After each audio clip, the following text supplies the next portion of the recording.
Hi, I'm Steve Anderson, and over the last few years, I've had the opportunity to do a deep dive and research into Amazon and really what are the things that made it what it is today. And I'm excited to share with you today a new book that's actually released today called Invent and Wander, the collected writings of Jeff Bezos, and as you can see, with an introduction by Walter Isaacson. This is a book, a compilation of both the shareholder letters and some additional information and transcripts from interviews that Bezos has given over the years. Let me give you a little background. Certainly you know about Amazon, but Amazon.com actually went live in July of 1994, and they began selling books online, something that really hadn't been contemplated before, using this new thing at the time called the internet. Well, fast forward a few years, in May of 1997, Amazon filed for an initial public offering, an IPO, to raise additional capital and funds to help support their already fast growth. That stock price was $18 per share, and that initial IPO raised about $54 million that Amazon could use to fund fulfillment centers and the logistic network they needed in order to get people to be able to buy online and, as importantly, get their books initially, other items came later, to their homes in a fast, as fast as possible, at least. So, give you a little perspective, if you had invested $10,000 back then in 1997, it would be worth about $12 million today, a phenomenal 120,000% growth of that stock. Well, Jeff Bezos wrote his very first letter to shareholders, the 1997 letter, and it was published in April of 1998. And that started a process where Bezos every year, usually released around April of the following year, wrote a letter to shareholders who he renamed in a subsequent letter to share owners. Now, I'm going to quote, I could go on for quite a bit about the shareholder letters. They are absolutely well worth your time reading. That's why I'm excited that they have been published in this book, all in one place, all in an easy to read format. And I could go through every letter and talk about what's there.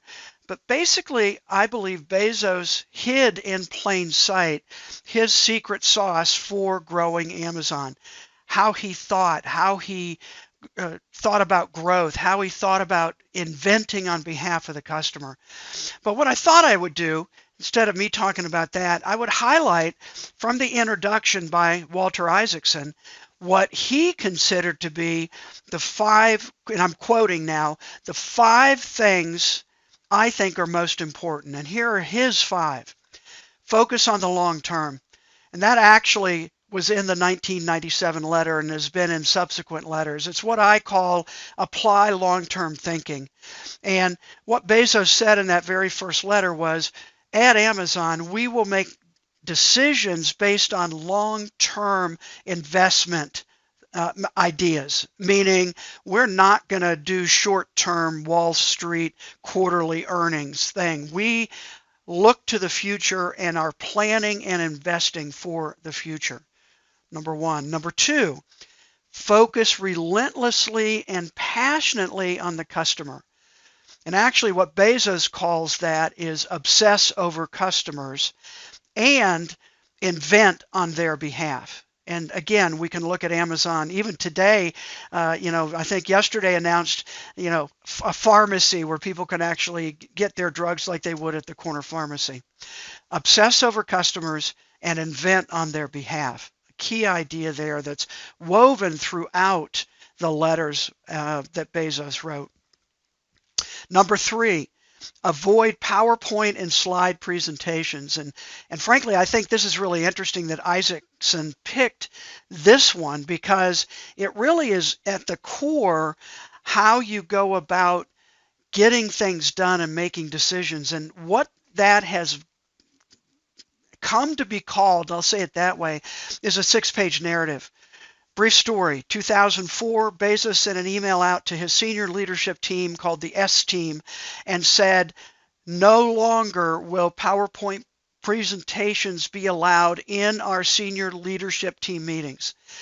Instead, people will write a narrative and hand it out at the meeting, a document, what came subsequently to be a maximum of 6 pages. I believe it's one of those key components to Amazon's invention toolkit that they still to this day use that 6-page narrative process.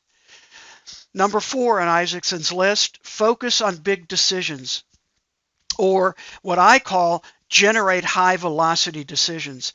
And Bezos talks about in one of the letters that decision making at larger organization often slows down to the point that it negatively impacts growth. So in order to continue growing, you need to be making decisions quickly. And he identifies 2 types of decisions, type 1 and type 2. Type 1, bet the farm, huge decisions, should be made slowly, deliberately, with lots of data.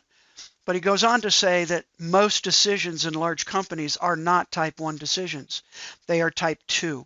Type 2 meaning we can change our mind. We can decide to move forward, not like what we see, and as he describes it, we can turn around and go back through that door, make another decision, change direction. So focus on big decisions, generate high velocity decisions. And then number 5 on Isaacson's list of most important, hire the right people. What I call focus on high standards. And Bezos talks about this in the 1998 letter, where he talks about 3 questions that he make sure are asked of any potential new hires during the interview process. Will you admire this person? Will they raise the average level of effectiveness in the team that they are entering? And number 3, what other dimensions besides skill and their work history do they bring to the table? Do they have other things they're interested? Are they curious? So focus on high standards to make sure you hire the right people. By the way, be sure to pay attention to his description of bar raisers, another invention tool set key in terms of making sure they're always hiring the best, the right, and A players to come on the Amazon team. So that's just a little synopsis of the book. I recommend you go out and read it.